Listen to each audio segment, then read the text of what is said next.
తాకట్లో ఉన్న బంగారాన్ని విడిపించి ఆ రోజున మార్కెట్ ధర కట్టి మిగిలిన డబ్బును మీకు అందిస్తుంది కొమ్మూరి గోల్డ్.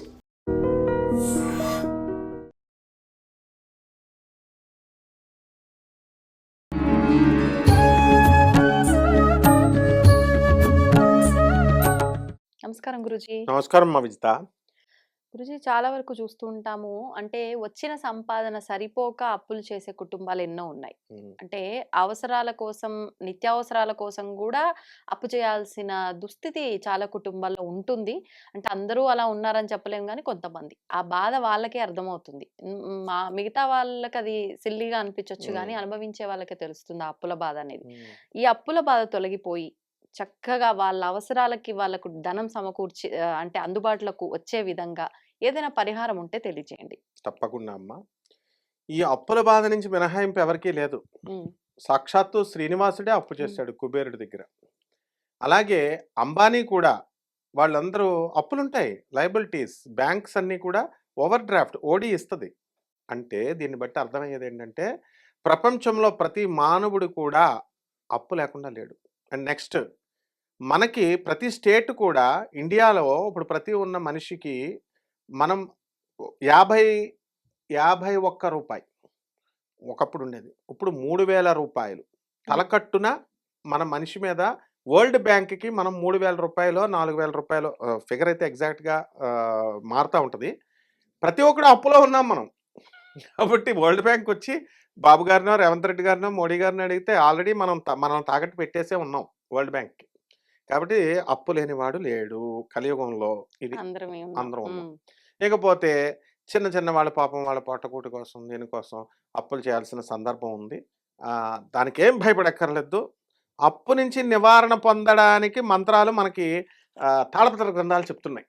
ఇదిగో ఇది వేదోక్తంగా, ఇది తాళపత్ర గ్రంథం. ఇప్పుడు పుస్తకాల ప్రింట్ లాగా చక్కగా మనకి చేశారు అన్నీ కూడా. దీని నుంచి శాస్త్రోక్తంగా వేదహితంగా, అంటే ఎవడిష్టం వచ్చినట్టు చేసేసి తంత్రం అంటే ఏంటి, ఎవడిష్టం వచ్చిన మంత్రం ఆడు చదివేసుకోవడం, ఎవడిష్టం వచ్చిన దాడి చేసేసుకోవడం, ఎవడిష్టం వచ్చిన ప్రొసీజర్ ఆడు చేసుకోవడం కాదు. అది దాన్ని తంత్రం అని పేరు పెట్టారు. తంత్రం కూడా ఒక సిస్టమేటిక్ పద్ధతి ఉంటుంది. అయితే ఇది వేదహితంగా వేదోక్తంగా మనకి అధర్వణ వేదం చెప్తుంది. కాబట్టి అధర్వణ వేదంలో లేనటువంటి సొల్యూషన్ ఏది లేదనమాట.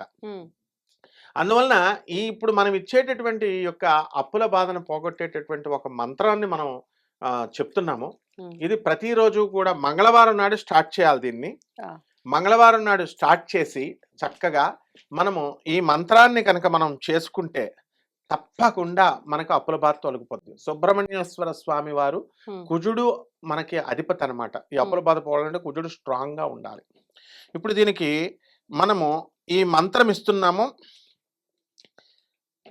విద్మా శరస్య పితరం పర్జన్యం భూరిధాయసం విద్మోశ్వస్య మాతరం పృథివీం భూరి వర్పసం.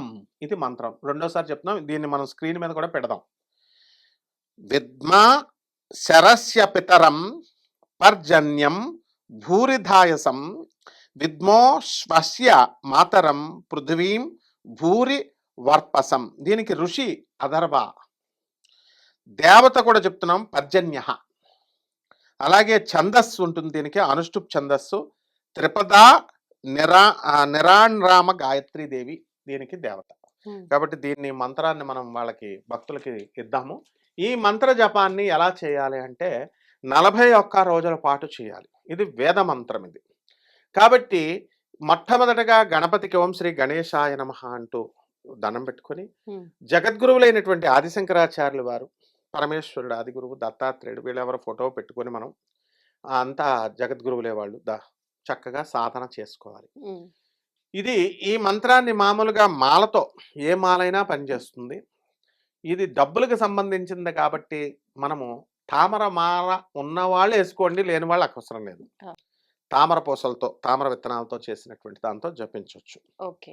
ఇకపోతే ఉదయం సూర్యోదయానికంటే ముందు నిద్రలేచి వాళ్ళు స్నానం సంధ్యాదులన్నీ కూడా ముగించుకొని చేసేవాళ్ళు, చేయగలిగే వాళ్ళు చేసుకోండి.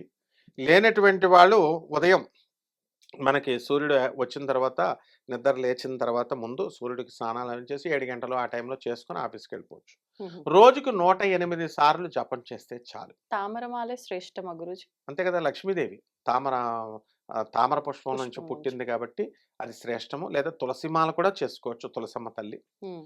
యాహ్!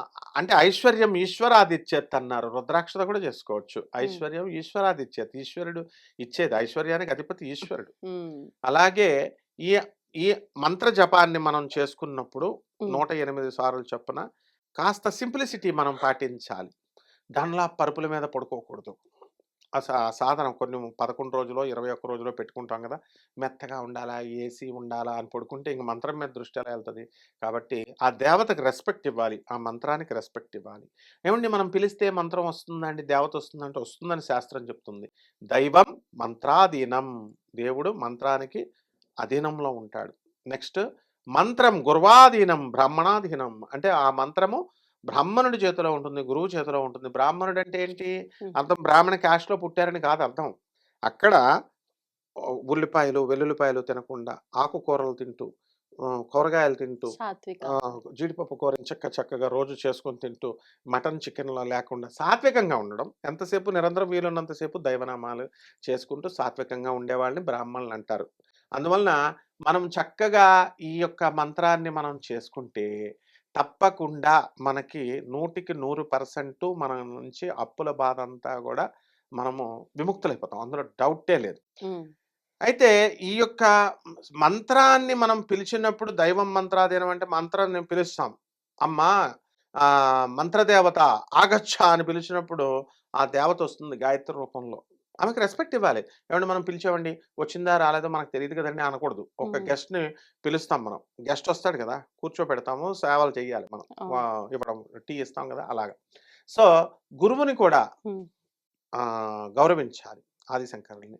నెక్స్ట్ రెండవది ఇవా ఆ మంత్రం ఏమో ఫలిస్తదో, ఫలించదో చేస్తున్నాం కానీ అన్నట్టు అస్సలు అనుకోకూడదు. ఎట్టి పరిస్థితుల్లో ఈ మంత్రం ఫలిస్తుంది అని దృఢమైన నమ్మకంతో చేయాలి. నెక్స్ట్ గోప్యం అన్నారు శాస్త్రం ఎప్పుడైనా ఏదైనా. 10 మందికి నేను మంత్రం చేస్తున్నాను. నా అప్పులు త్వరలో పోతున్నాయి. ఇప్పుడు అప్పులు ఎప్పుడిస్తావు అనొస్తే, నేనొక మంత్రం చేస్తున్నాను. నాకు 41 రోజుల్లో లంకె దొరుకుతుంది. తర్వాతొస్తాను. తర్వాత నువ్వు రా 41 రోజుల తర్వాత అని చెప్పేవాళ్ళు కూడా ఉంటారు. హ్మ్. అలాగేం చెప్పకుండా పబ్లిసిటీ లేకుండా సీక్రెట్‌గా చేసుకోవాల. అందుకే రహస్యాతి రహస్య నామ స్తోత్ర మహామంత్రస్య అంటాం ఏ మంత్రాన్ని చూసుకున్నా. కాబట్టి confidence as you so you reap. ఏ విత్తనం వేస్తే ఆ చెట్టు వస్తుంది. As you think so you become. ఏదనుకుంటే నువ్వు అదవుతావు. యద్భావం తద్భవతి. నువ్వు ఇది సిద్ధిస్తుంది అనుకుంటే సిద్ధిస్తుంది. కంపల్సరీ సిద్ధించినయ్యి అని చెప్పడానికి అనేకమైనటువంటి ఇవి కూడా ఉన్నాయి. మంత్రసిద్ధి అంటాం దాన్ని. కాళిదాసు ఆయన నాలిక మీద అమ్మ నువ్వు రాయాల. నువ్వు రావాలంతే అప్పుడే నేను తలుపు తీస్తానని మొండి చేశాడు. మహామూర్ఖుడైనటువంటి వాడు మహాకవి కాళిదాసుగా వచ్చేసాడు. హ్మ్. తెనాలి రామలింగడు దుప్పట్లో పెట్టి మహాకవిగా ఇచ్చేసినటువంటి వాడు హ్మ్. మహాకాళి భక్తుడిగా, ఉపాసకుడిగా మారిపోయాడు. కనకధారాస్తవంలో మరి జగద్గురువైనటువంటి ఆదిశంకరాచార్యుల వారు ఆదేశిస్తే ఆ మంత్రంతో పిలిస్తే మహాలక్ష్మి తల్లొచ్చి పేదామె ఉసిరికాయలు, బంగారపు ఉసిరికాయలు కురిపించింది. ఇవన్నీ కుచేలుడు జగద్గురువైనటువంటి శ్రీకృష్ణ పరమాత్మ కుచేలుని సుధాముణ్ణి కటిక దరిద్రంతో ఉంటే ఆయన కుబేరుణ్ణి చేశాడు. ఇవన్నీ ఉదంతాలే అవును. ఎగ్జాంపుల్స్. కాబట్టి ఈ ఎవరైతే అప్పుల బాధలో ఉన్నారో అటువంటి వాళ్ళందరూ కూడా ఈ కంపల్సరీ ఎందుకు వీళ్ళకి సిద్ధిస్తుందంటే ఇంటర్వ్యూ చేసేది ఎవరిక్కడ? విజేత. అంటే విజేత అంటే జయమే నంబర్ 1. అందువలన తప్పకుండా వీళ్ళందరికీ కూడా సిద్ధిస్తుంది. నమ్మకంతో మంత్రదేవత మీద నమ్మకంతో, గౌరవంతో, మంత్రం మీద ప్రేమతో చేసుకోవాలా. ఏవండీ ఈ నియమాలు పాటించలేదండి, ఆ నియమాలు పాటించలేదండి, ఫెయిల్ అయిపోయిందేమో అనుకోవాల్సిన అవసరం లేదు. హ్మ్. మంత్రదేవతకి అన్నీ తెలుసు. 41 రోజుల పాటు చేసుకుంటే సరిపోతుందమ్మా. అప్పుల బాధ మొత్తం తొలగిపోతుంది. ఎవ్వరికి ఎంతమంది అప్పులున్నా సరే, హ్మ్. ఈ మంత్రం చేసిన తర్వాత కూడా వీళ్ళకి అప్పులు తీరలేదనుకో, మొత్తం అప్పుల లిస్ట్ నాకు పెట్టమని నేను తీర్చేస్తాను. యాహ్! ఛాలెంజ్. అంటే అంత నమ్మకం నాకు మంత్రం మీద. అంత మీరు నమ్మకం మా గురువు మీద. మీరు మంత్రం చేసి అందరి అప్పులు తీరుస్తారా? అవసరం సంపాదించి. లేదు. ఆ! మంత్రం మా మా మా గురువు ఆదిశంకరుడిని పిలుస్తాం. మా గురువు శ్రీకృష్ణ పరమాత్మ కుచేలుడికి ఎంత ఐశ్వర్యం, అసలు ఇవ్వడం ఎలా వస్తుంది తెలుసా? మంత్రం ఇవ్వడం. కుచేలుడు వచ్చి కూర్చుంటే ఫస్ట్ గుప్పిడితో అటుకులు అటుకులు. తింటాడు కృష్ణుడు. ఉమ్, మొత్తం అతని ఇల్లంతా కూడా ధనం బంగారం అంతా అయిపోయింది. రెండోది తింటాడు, పరిచారకులు రథాలు ఇవన్నీ వచ్చేసినాయి. మూడోది తిండిపోతుంటే రుక్మిణీదేవి వచ్చి చేయి పట్టేసుకుంటుంది కృష్ణుడికి. నాయన ఇప్పుడు 2 గుప్పిట్లతోనే నువ్వు ఎంత ఇచ్చేసావంటే నీ భక్తుడికి కుచేలుడికి నా దగ్గర ఉన్న ఐశ్వర్యం అంతా ఇచ్చేసావు.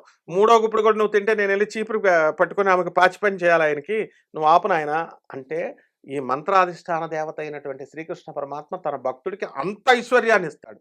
I will challenge. అందువలన అప్పుల బాధ ఉన్నటువంటి వాళ్ళంతా కూడా చేసుకోవచ్చు. ఈ మంత్రాలతోనే నీతా అంబానీ కానీ, ముఖేష్ అంబానీ కానీ, కోటీశ్వర్లు ఎవరైనా సరే ఈ మంత్రాలతోనే, వేద మంత్రాలతోనే వాళ్ళు చేయించుకుంటారు అనుష్ఠానం, మంత్రజపం ఇవన్నీ కూడా. కాబట్టి ఇది చెప్పేది అధర్వణ వేద మంత్రం ఇది. కాబట్టి అందరూ కూడా ఈ యొక్క మంత్రం మీద నమ్మకంతో, పరిపూర్ణమైన భక్తితో, గౌరవంతో చేస్తే తప్పకుండా అప్పులు తీరుతాయి. ధన్యవాదాలు Guruji. ధన్యవాదాలమ్మా. And for more videos, Please subscribe to iDream. Please subscribe to iDream. Please subscribe iDream. And please subscribe to iDream. For more videos, subscribe to iDream. please like, share, and subscribe to the channel. Congratulations, iDream. subscribe to iDream. Subscribe to iDream. So subscribe to iDream Media. iDream ki iDream team అందరికి huge congratulations. Please subscribe iDream Media. Please subscribe to iDream. Subscribe iDream. Please subscribe to iDream. iDream అంటే నా కళల channel subscribe చేసుకున్న నోరు తిరుగుతలేదు, మీరైతే గంట గుర్తు కొట్టు. For more such videos, please subscribe to iDream. Subscribe to iDream. Please subscribe to iDream. Please subscribe iDream Media. Please do subscribe to iDream. Please subscribe to iDream Media. For best entertainment and information, please subscribe iDream. And don't forget to subscribe to iDream.